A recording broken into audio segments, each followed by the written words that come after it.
do not wear gloves, you will expedite the molding process, not the mold we want in cheese. So anytime you are touching cheese, you also want to be wearing gloves, and it's a ready-to-eat food, so you should be wearing gloves anyways. All right, so you always start.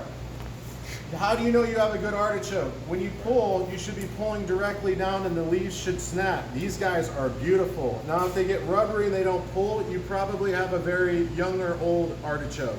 If they don't pull off, do you think it's old or young? Oh, young. If they don't pull off, it's old, right? If it's young, it should just snap right off. So what I'm doing is, I'm starting to expose, getting to the center or the choke of this artichoke. How do I know when it's done? You start to see it start to change a color around all the way around the bottom. I want to be looking for light green. All right, now every time I pull a leaf off, I'm exposing this to Light. oxygen. So I'm going to want to stick it in there so it doesn't start to oxidize. That's why you want to have ice cold water around it. Now you get to the top of it. All right, where's the coloration change? At the bottom? So what I'm going to do is cut it right where the yellow starts to. Now I just made a cut, so I need to do what? Dip it. Dip it. I want to keep that thing from oxidizing. So now that I've gotten to the center, I could even go a little bit more if I wanted to. Now these are babies. Usually there's, several types of artichokes, but the ones you're going to see mostly are like grapefruit size. They're called globe artichokes. So now once you've got it down to where this is going to be your heart in here, but also in the center, if you cough too hard, you're going to, or if you eat something and you don't chew it well, you're going to choke, right? So there's a choke in the center of this. The reason why they call it a choke is because if you eat it, you're going to choke.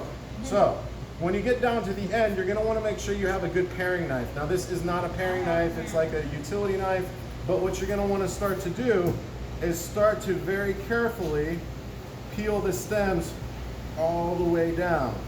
Now every time I cut it, thank you, chef, this one isn't too bad. I'll make it work. Thank you, in case I get into a snag. But notice, I'm turning it.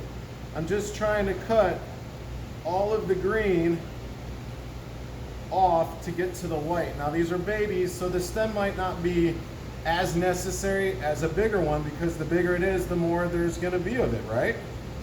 Bigger the thing. So now every time I make a turn, I wanna dump it into water, because what's gonna happen is, actually let me use this, because if you don't have a good sharp knife, you're gonna get a really bad yield. What's more dangerous, a dull knife or a sharp knife? Dull. Exactly, because you gotta push harder to get it to go, right? Then you slip, and then you hit your hand. And all I'm doing is taking off all of the green right here, around the root. So for my ACF practical, I had to do 2 globes for my first course, and they looked at exactly this process. Once you clean the root, that looks pretty good, right? Now, what we want to start to get into is removing this choke right here in the center. Now, if you have a tomato core, works really good to get down into the center. Generally, the easiest way is going to be to cut it in half once you do your roots, because once you cut it in half, now you can see that part that's going to choke you out if you swallow it. It's this little guy right here. Now what I'm going to do is I'm going to go over and grab just a little plastic spoon, because these are babies. And if a metal spoon is going to be much nicer, but what you're looking at doing, guys, is removing that choke just like I did. All right, and what you're left with, you want to check on the outside. If you have any dark leaves, remove them. But once you get to that beautiful golden yellow, guys, that is a beautiful artichoke heart. Now, notice, while I was cleaning the other one was in the water. So now that I'm done cleaning this one, now this one's not oxidized. I flip it over. I want to make sure there's no real dark leaves on the outside. Again, if you have anything that looks a little bit gnarly, give it a little trim, like you're at the barber shop. Restaurant is officially open, guys. It's 11 a.m. But now I'm going to go ahead. Here's the choke right here. It looks almost like a Furby. All right.